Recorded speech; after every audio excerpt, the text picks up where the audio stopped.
Welcome back to Made for More. I am your host, Holly J. Moore. I am a divorce lawyer who is passionate about helping all of us to use the adversity in our lives to grow and show up as the best version of ourselves. I am joined today by Aaron Bender. Really curious about today's guest, Megan Sherer, life coach, all about, let's see, how did she put it? Intentionally single. Yeah. I'm really curious about that concept, that term, especially because I work with someone who takes herself out on dates all the time. I do, and I am a great date, by the way. I really enjoy myself. What is it about kind of just going out with yourself, spending time with yourself that really appeals to you?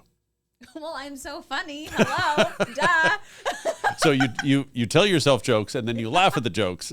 That works out. I mean, I don't, like, if I'm at home with my family, I'm not like, okay, bye guys, I'm going on a date. But I do find myself in, out of town by myself quite a bit. I travel for business. And I think it's so fun. It's a very interesting experience to take yourself out to dinner. And it's just interesting to kind of observe the world when you're just by yourself. And I try to not even be on my phone a lot. I just like to kind of be there and just be with myself and observe what's going on. I find it really fascinating. I think more people should do it. We are joined today by Megan Sherer, holistic and somatic therapist, life coach, and love alignment expert. Megan, welcome to the show. Thank you so much for having me, Holly. I'm happy to be here. Great. Okay, so let's start off with what exactly is a love alignment expert? So love alignment is a methodology that I created in my practice about 8 years ago. I primarily work with people in the realm of attachment patterns, love, relationships, and relationship with self. And I was finding a lot of common themes in working with people in where we sort of get out of alignment in our attempt to make a relationship work, when we kind of prioritize having that relationship, especially romantic partnership, over having our own sense of authenticity. And so love alignment is the process of how we can come into a practice, a daily practice, of being able to have both connection with others and authenticity within ourselves and who we are and our authentic expression of love. Okay. And how or why, or maybe both, why did you get into this field in general? Yeah, it's definitely one of those things that was sort of accidental, or it found me, it sought me out. I started my career more so in the realm of eating psychology. I was helping people who were recovering post eating disorder and working on their relationship with body image and food. And when I was in my early 20s and beginning my career and doing this work, I was also going through a series of really unhealthy relationship patterns and trying to figure out what's going on here. Why do I keep falling into these patterns when it's not my conscious desire? I want a healthy relationship like we all do. Why does this feel so hard? So I was doing kind of my own research and work in that realm. I discovered somatic therapy and a lot of really great practitioners that I worked with who helped me on my journey. And then people just started flocking to me, like somebody who would come to me to work on their relationship with food or body image, we'd inevitably get into the conversation of relationships. And I was seeing how so many of our kind of disconnects and patterns of self-sabotage or self-harm really go back to core attachment wounds. For so many of us, these attachment patterns in our relationships with self and others go back to how we learned to experience love and relationships in the early years of our life. So it was just kind of this glaringly obvious thing that kept showing up for me and people kept asking for support with. So I figured, okay, I might as well get some tools and resources to be able to help here. Okay. So when you referenced you going through a series of, I don't know if you used the word toxic, but relationships that were not really what you were desiring at that moment, I have to say that when I was reading your book, there's this part where you're like, yeah, so one of my values is monogamy. And I was dating in LA and that was really hard to find. And I'm like, oh my gosh, I'm so happy that I'm not dating right now and I haven't dated for a while, because I did not know that that's the jungle, that's the dating landscape that we are currently in, where it's hard to find somebody else who wants to be monogamous. Yeah, That's wild. especially when I lived there, I was pretty plugged into some of the more like spiritual communities. And at Yeah. the time, this was about 8, 10 years ago. There was just this sort of surge of everyone exploring like poly relationships and non-monogamy. Right. And for a lot of people, that's great. That works for them. And that's not necessarily the model that works for me in my intimate Right. relationships. But I think a lot of the times, whether it's that or something else, there can be this desire to try to just be like the cool girl, like be chill, go with Yes. the flow, be like, oh yeah, I don't have needs. And the Yeah. reality is we're self-abandoning when we do that. Right. So I was totally not planning on going in this direction at all, but I can't. I'm trying to stuff the question back down because I'm like, I don't want to derail this whole podcast on monogamy versus non-monogamy, but the question is burning in my mind. And I think it does align with a lot of what you talk about in the book about self-abandonment and like, what do you truly want and staying true to that.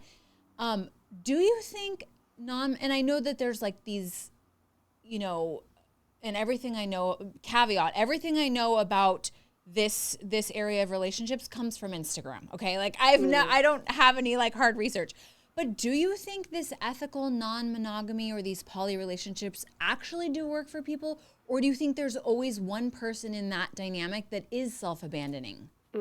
It's a really great question, and similar to you, I can't speak from personal lived experience because I've never been in a non-monogamous relationship intentionally. Like I've dated guys who were dating other people, but Right. I wasn't necessarily doing that. You didn't know you were in a non-monogamous. Exactly.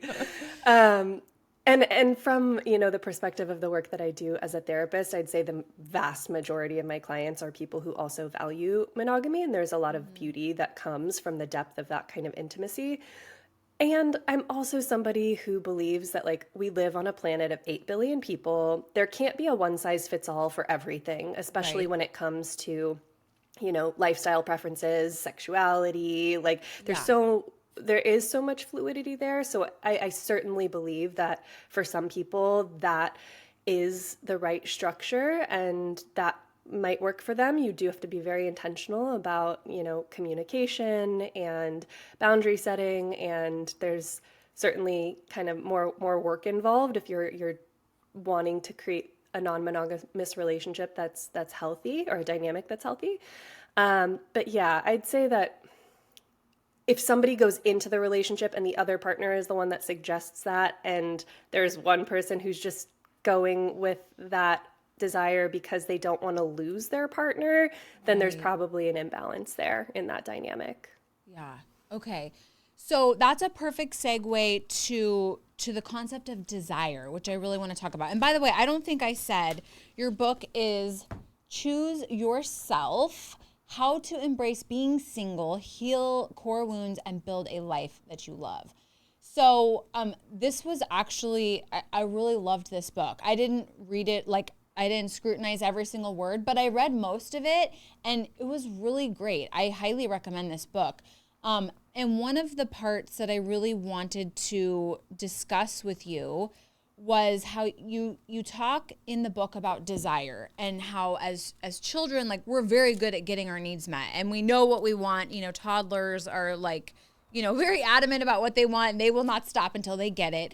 And then as we grow and we mature and life happens to us, we sort of learn, to either stifle those desires or not communicate them. And so, but my big question, and I don't, sometimes it's bad if I read the book because I forget to ask the questions that probably our watchers and listeners are like, well, where's the, I need something to fill in the gap. So in your book, actually, I'll have you tell us, what do you say about desire in the book? And talk about how it's important and those types of things. Yeah, absolutely. You did a great job setting that up there of how when we're young, we all have this inherent intrinsic connection with what we want, with what feels good, with what our needs are. And it's, of course, sometimes important to differentiate between needs and desires. But a lot of times as little kids, we learn that desire isn't safe to have, or that not getting what we want isn't safe. And there's reasons for that. that often kind of boil down to not being taught how to effectively process and sit with and regulate our emotions. Because you think of that feeling of like really, really wanting something and then being disappointed that you can't have it or that it's not possible in that moment. And if as a kid you were taught that you weren't allowed to have big feelings, like you weren't allowed to cry or feel sad or be mad or upset, then not getting something that you want feels quite unsafe because you can't then feel the aftermath of that disappointment. And so it feels easier then to stifle or bottle up those desires, to be disconnected from them, rather than to potentially feel the pain of not getting what we want, which is part of life. Like we can have desires and have them not be met all the time. And if we are able to emotionally regulate, then we can be with the disappointment of that. We can be with the upset and know that that's okay. Like that's just a normal human emotion. When we don't have that ability is where it feels safer to just disconnect from our desires. And especially little girls who grow up into women are taught that it's, not okay to throw a tantrum or to cry. It's not okay to be loud, to ask for what you want, that you have to be quiet, you have to be the good girl, right? And so we learn that, okay, I have to be this version of me in order to be accepted and loved, rather than this version who had this really big desire. And that's kind of going back to what I was talking about before, where we end up trading our sense of authenticity for belonging and connection. Part of authenticity is telling the truth about what it is that we want and what it is that we feel. Yeah.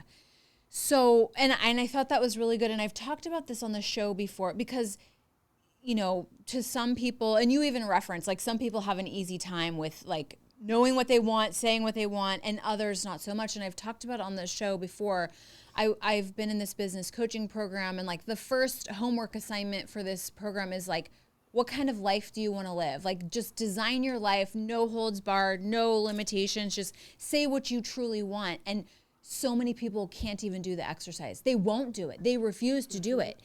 And I don't know what it says about me, but that was the most exciting exercise I've ever done. I'm like, I'm going to have a private jet. I'm going to do this. I want to live like that. I want, like it was very, I don't know. I don't know why that is. And maybe I'll ask you, why do some people have a really hard time even just like doing that exercise? Like just making themselves still enough to think, first of all, think about what they truly want. And second of all, being able to like say it out loud. Why is that hard for some people? Yeah, when desire feels really hard to access, like having a clear sense of self and who I am and what I want, that oftentimes, not all the time, but oftentimes leads back to patterns of self-abandonment, patterns of people pleasing, patterns of masking in order to keep the peace, in order to get that love and connection we were talking about before. If at some point you learned that it's safer for me to like what you like, to want what you want, to make sure that your needs are met, then we really lose touch with what we want. And that might have meant like being the peacekeeper in your family unit, like just being the one to be agreeable and go with the flow. You maybe had to fall into a caretaker role. There's kids that are often like parentified and caretaking their younger siblings, or even your parents if they struggle with their mental health or addiction or just being really overwhelmed and busy, right? You have to step into this role where your needs matter less. And you can imagine when you do that for long enough, you start to forget about what it is you actually want because you conflate your desires with other people's desires. I know for me, this was a really big part of my journey. When I started this work, being asked the question, what do I want, actually felt threatening. Like it felt very confronting because my answer to that was always going to be, well, what do you want? Where do you want to eat? What do you want to do? That is what I want, because then I will feel safer knowing that I'm not going to make the wrong choice. I'm not going to make you upset. There's going to be no conflict if we always do what you want. So for somebody like that who has had a sense of safety that has been gained from sort of adopting other people's preferences, then having our own preferences is going to feel really uncomfortable at first. You might also have somebody who just doesn't believe that what they want is possible. Like maybe you grew up in a household where you didn't ever get what you wanted and things didn't ever go your way. And maybe there was a sense of cynicism in the house that you inherited. Like life is really hard and you have to work really hard just to have the bare minimum. And so dreaming big, having the private jet, having all those things, that doesn't feel good, because if I believe I'll never be able to have that, what's the point in even saying that I want it? Right. Interesting. Wow. Okay, so now the question that we're getting back to about desire is what was coming to my mind when I was reading the portion of the book about desire is, how do I balance what I truly desire with real life? So like, for example, what I truly desire is to go home from work at night and like sit on the couch and have a glass of wine. But my life actually requires me to rush home from work, pick up my kids and take them to 14 different activities and get home at 9 o'clock at night and rush them all into bed and, you know, all that kind of stuff. And so how do we reconcile like what we really desire? And I mean, I'm kind of giving you a surfacey example, and maybe when you talk about desire, we're talking about something deeper.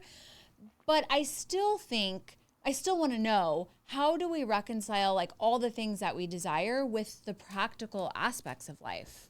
Yeah, that's such a great question. And I think the answer really lies in combining this exploration of desire with another exploration in the book, which is defining our core values and really being able to get clear on what are the things that I value most in who I am as a person, but also in this season of my life. How we spend our time is always going to be a reflection of what we're valuing in that moment in time. And so there's, sometimes exceptions that need to be made when you're in a busier season of your life, whether it's raising kids or in a season of your career or building partnership. Like that takes an investment of time and energy that might take some focus away from other areas that matter to you. And when you can identify like, okay, these are the things that matter most to me in this season. Maybe it's family, and maybe it's also health and well-being and sense of purpose, right? Mm-hmm. And so there's this part of me that really has this desire to go home and sit on the couch at the end of the night and like totally unplug and take care of my well-being. And there's this other part of me that values family and raising kids and, spending time translating those values to them as well. And in every 24-hour period, I might not have time to fit in each and every single one of those values. Yeah.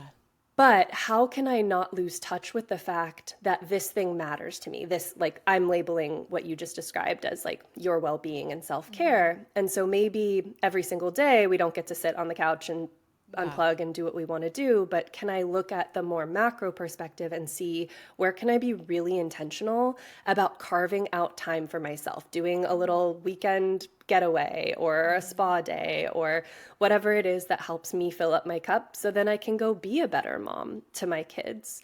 Yeah. I think a lot of, I'm not a parent yet, but I'm sure a lot of mothers listening to this can relate to that narrative that we're often sold of like self-sacrifice being the most important thing. And I think there is a lot that you have to sacrifice when you choose to become a parent and bring kids into this world. And if you're constantly sacrificing your sense of self and giving from an empty cup, that's not a really sustainable way to raise kids. And you want to show them that it's important to care for themselves as well and teach them what self-love and self-respect look like. So being able to balance those values on a more macro level rather than in the like moment to moment, everyday micro level, is how we can ultimately find that balance between our desires and our values.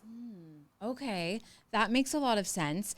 That leads me into my next question, which, because another part of your book, you talk about like self-abandoning and this dynamic where it's like, suddenly you're dating somebody and it's like they love, X, and suddenly you're like, oh, I'm into new things. I love X too. And it's like, and I was just thinking about with myself and my family, like my family loves camping. They love it. Like they just love it. And, my kids have flown first class to Europe and stayed in literally the nicest hotels in the world. And they would rather do nothing else than camp. I don't love camping quite to that level or any level, maybe. But I camp because my family loves it. So how do you know, where is the line between like self-abandoning versus what you just talked about, where it's like, okay, you're in a certain season of life and, part of that is sacrificing and building partnership and, how do you know where the line is? Yeah, I think it's important to come back to what feels true and authentic for you. Like, it's a great thing to explore the many different, opportunities that life has to offer. And relationship is a really great way that we do that, because when we're committing to be in relationship with somebody, we are committing to be curious about what interests them and what they like, and vice versa. And so they might expose us to new tastes in food and music and travel and art and any number of things that we might not have chosen to pursue on our own. And in that journey of discovery, we then get to say, like, okay, I actually really like this. Like, you introduced me to this and I love it. Or you introduced me to this and I love you, but I hate this thing. Like, I am all about supporting what matters to you. And this is something that just doesn't feel good to me. And I've given it a few tries and I'm never going to want to camp. And I think it's okay to have a sense of individuality and differences in a relationship, partnership, in family, in friendship. We have the things that bond us and bring us together, and then we have the things that make us our own sense of unique individual, right? And I think having permission in relationship for each person to maintain their sense of wholeness, to do their own thing, to explore what lights them up, and then come back together and have shared experiences is such a beautiful way to maintain the longevity of the connection, that we don't have to just merge into this one unified being. Like, we each get to maintain a sense of self and each get curious about new things and our new areas of growth individually, and then bring that into the growth as a couple. Yes. So I'm glad that you mentioned shared experiences, because one of the thoughts that I was thinking is, you talk about being intentionally single, and at the beginning of your book, you talk about becoming your own best friend and how, if you are your own best friend, it's literally impossible for you to be bored. I love that. I'm never bored with myself because I feel like I'm so funny. So I'm like, I'm with the funniest person I know right now. Exactly. But one of the things I wanted to ask you about is, because the book goes on to say, talking about being with yourself and being your own best friend, anything you do will feel meaningful, whether it's going on an exciting solo adventure or lying on your floor and contemplating life while listening to your favorite artist on vinyl. And the thought that popped into my mind when I read that is, I do love being by myself, and I don't, it's not an issue for me, but I do feel like life is meant to be shared. And I do feel like it does feel more meaningful when you are sharing an experience with someone else. So what do you say to that? And you can be like, Holly, you are unhealthy. You got work to do if that's what you think. I think that what you are feeling is probably the most common sentiment that people have. And I want to start with the fact that we are relational beings. Like, as humans, we are pack animals. We're not meant to just go it alone and live in a cave by ourselves for the rest of our lives. And I want to be really clear on that when I talk about this idea of choosing yourself and being intentionally single, or even just fostering a relationship with yourself when you're in partnership and having that individuality.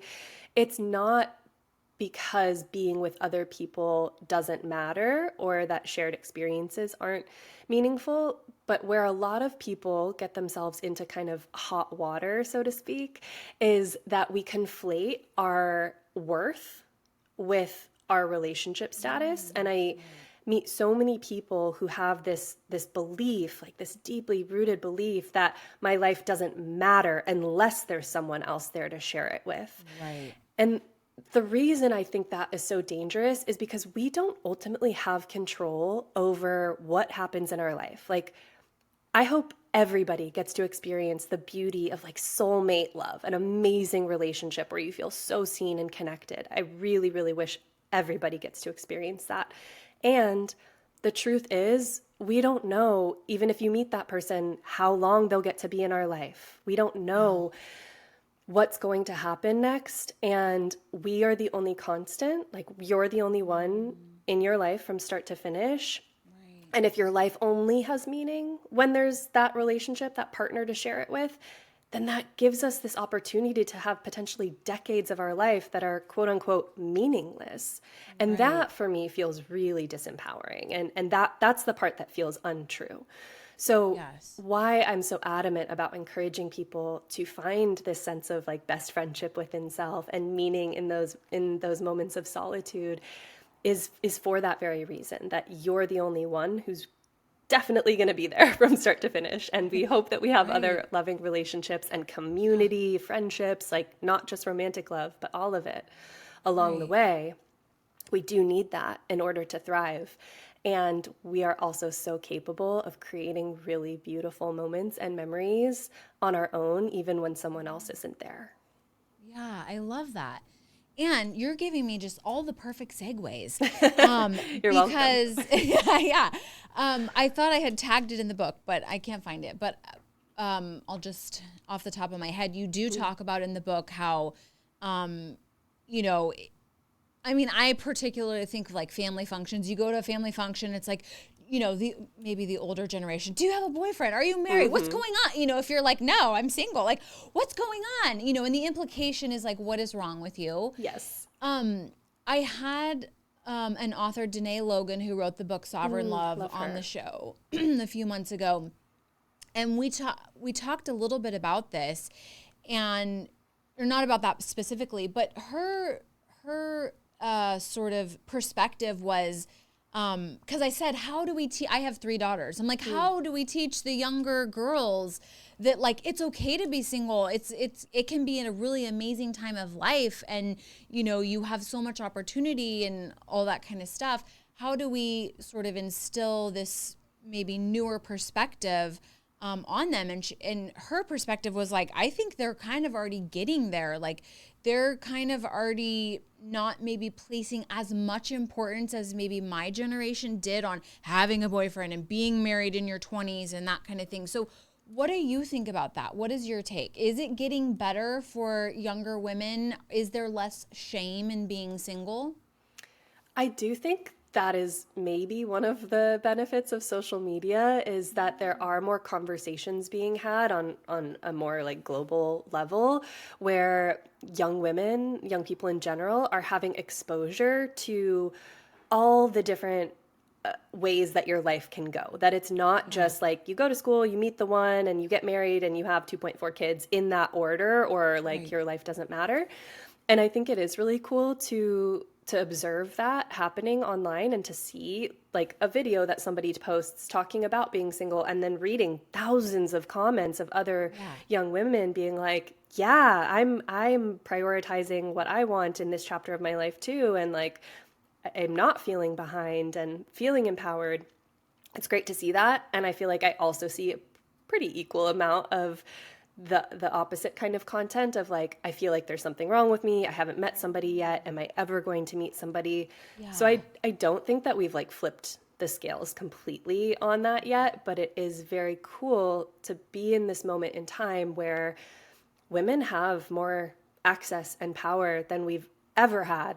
Right. Ever in any generation that has come before us. And so with that comes the options, right, to pursue different life paths, and to maybe trust that if your timing is looking different than the girls you went to school with or the people in your family, that that's okay, and that there's nothing wrong with you if you just haven't met the right partner yet.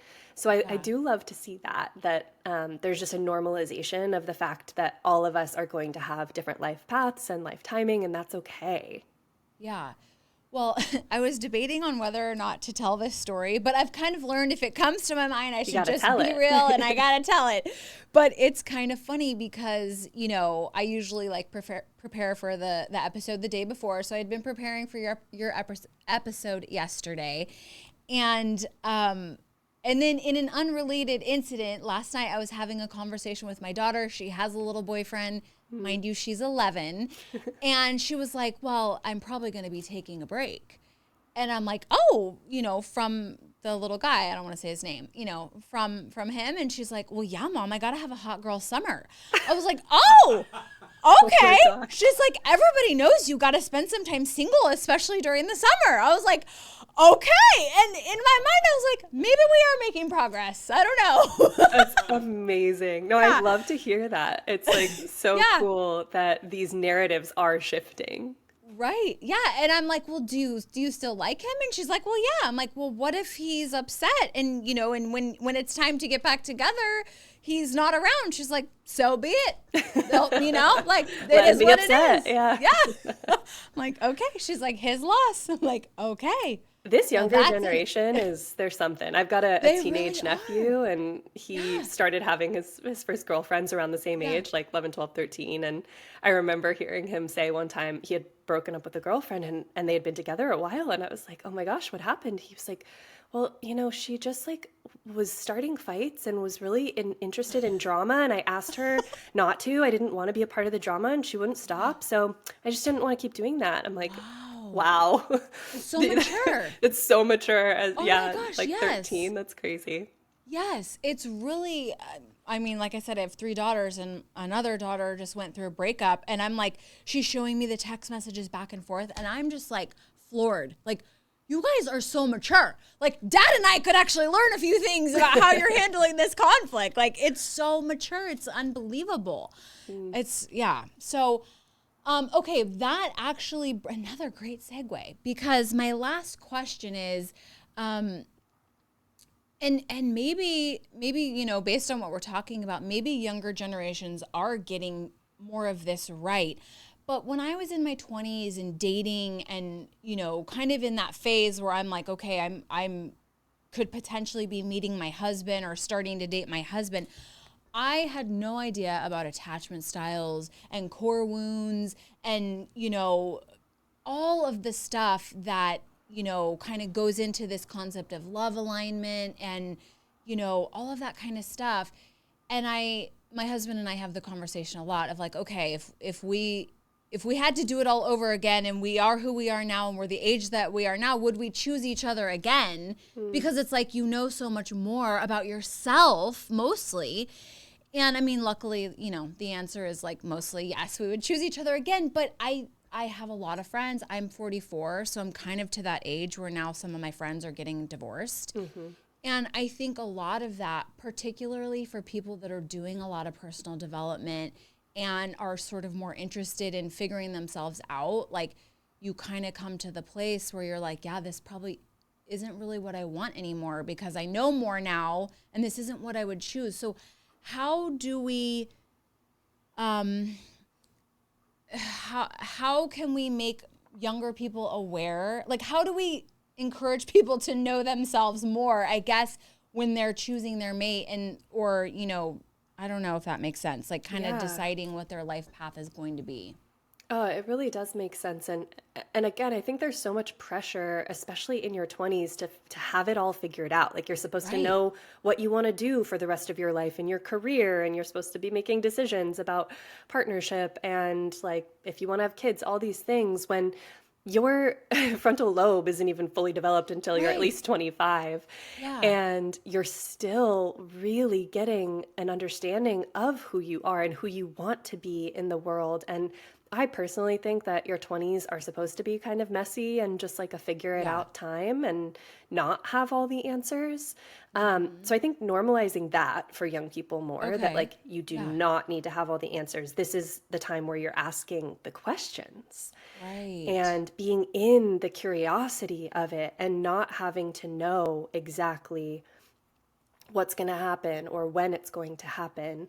And I do think it's beautiful when somebody meets someone in your 20s and you get married younger, and it turns out that even as you grow and evolve, you're both choosing to grow and evolve together in a way that you're able to continue to foster the kind of relationship you want. That's amazing when that happens, because the truth is, if we're committing to somebody at a young age before we've really figured out who we are, and then we start to grow and change, and maybe they don't, or they do, but in a different direction, like, of course, it's going to be hard to make those relationships work. So, just encouraging young people to know that it's okay to be in the question, and when you get clear about what you want, to be willing to then start to uphold those standards and boundaries for yourself.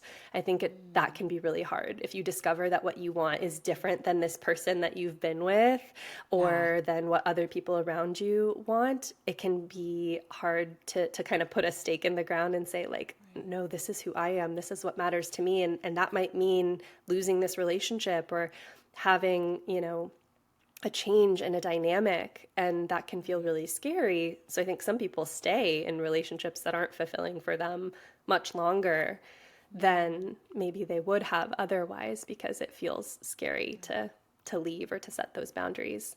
But I think just continuously coming back to the fact that, like, we ultimately don't have control over the timing of our lives, like when you meet the person. If you happen to meet them at a young age, great, you might just be signing up to kind of grow and evolve together and be asking those questions together. If you don't meet them at that age, don't try to force somebody who's not the right fit to be the right fit just because you're scared of being alone. Right. Yeah. Okay. Okay, I said that was my last question, but I do have one more question.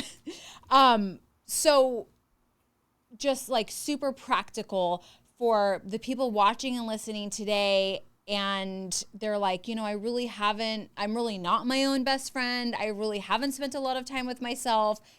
Give us like the top 3 tips to kind of start on that journey of becoming your own best friend. Yeah. And I also just want to start by saying, like, I meet so many people who find the idea of spending time in solitude, spending time on their own, to either be like scary and confronting, like, why would I do that? I don't like being alone because then I feel lonely, or they find it to be boring, right?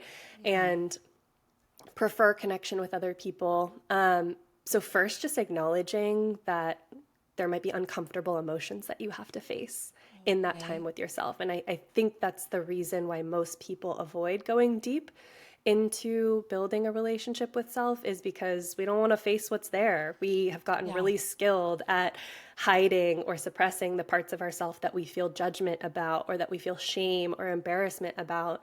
And we're often afraid that those parts will surface when we're all by ourselves with no one to distract us. Right. So if you know going into it that that's probably going to be the case, those parts are going to show up, it can help you kind of wrap your head around the fact that that's part of the process. Like, becoming your own best friend isn't just about loving yourself when you feel good and when everything's going right in your life.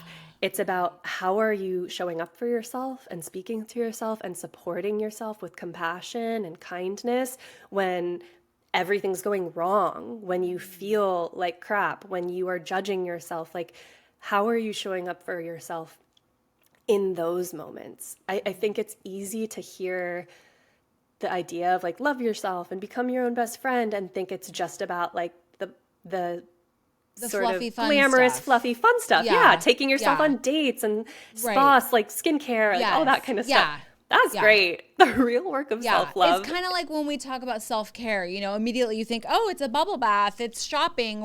It's really not. It's the hard stuff. Like that, it takes discipline and it's uncomfortable. Exactly. Yeah. And for most people, that is learning how to be with your emotions.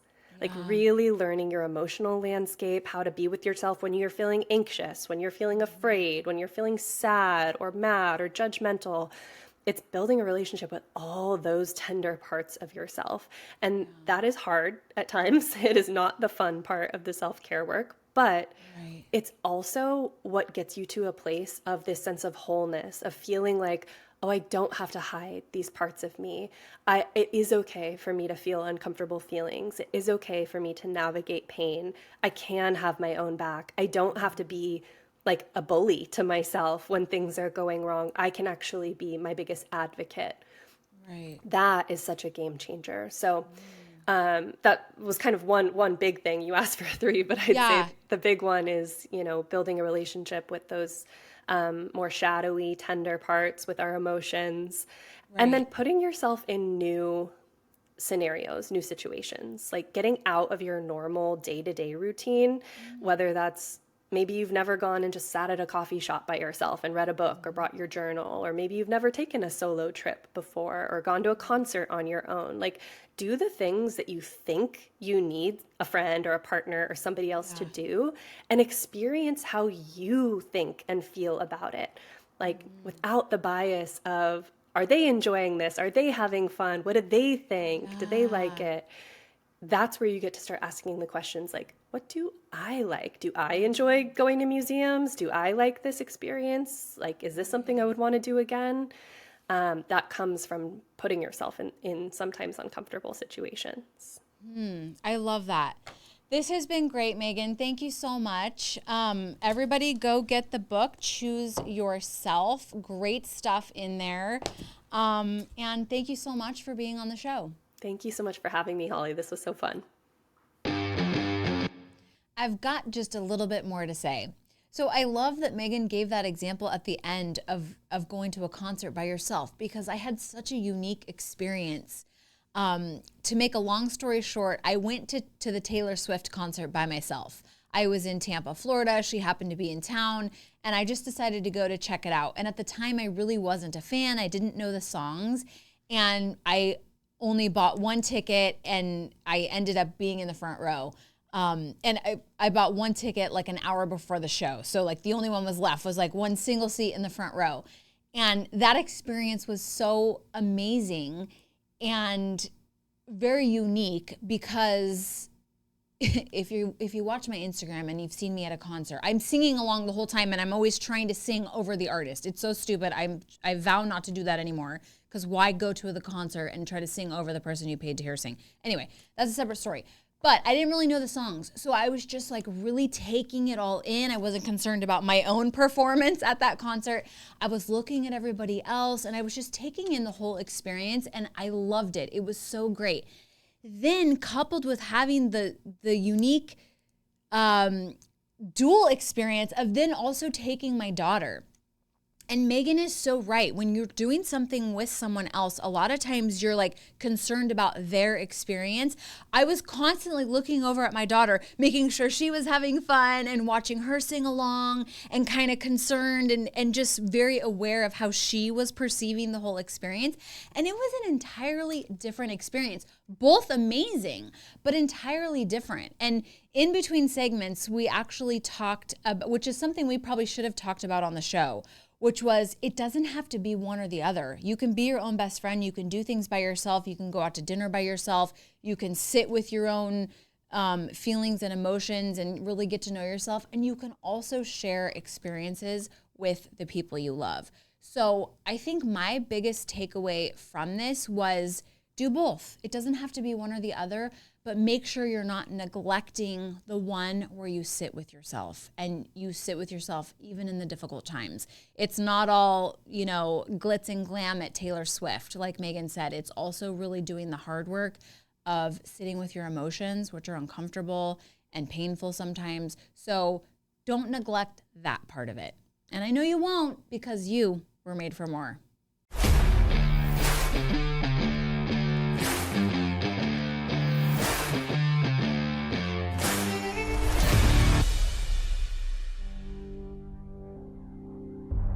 A A prenuptial agreement, or sometimes called a premarital agreement, is an agreement that two parties enter into before they get married that basically chooses to deviate from state law. It assigns rights and responsibilities regarding assets and debts that are acquired during the marriage. Some common misconceptions about prenups are, one, that they basically doom the marriage to failure, or that it's really planning to divorce, and neither of those things are true. But the real value of a prenup is talking about and creating rules around how the things that you acquire during the marriage are going to be characterized. A prenup can protect things like art collections, real estate portfolios, businesses, all those types of assets. The ideal timeline to get a prenup is not 2 weeks before the wedding. The final version of a prenup has to be presented to the parties 7 days before they actually sign it. So there's like a 7-day waiting period. As soon as you get engaged, you should seek a lawyer's advice and counsel on a prenup and start the process then, because the closer the prenup is signed to the wedding, the more likely that the court is going to think there was some sort of duress involved in that person signing it, and they have to prove that the prenup was signed voluntarily in order for them to be enforced.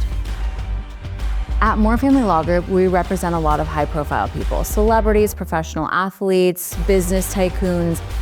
If you already have a lot of assets, or you think you're going to be acquiring a lot of assets during your marriage, we are the best ones to protect that for you and help you make your marriage stronger. Call More Family Law Group today.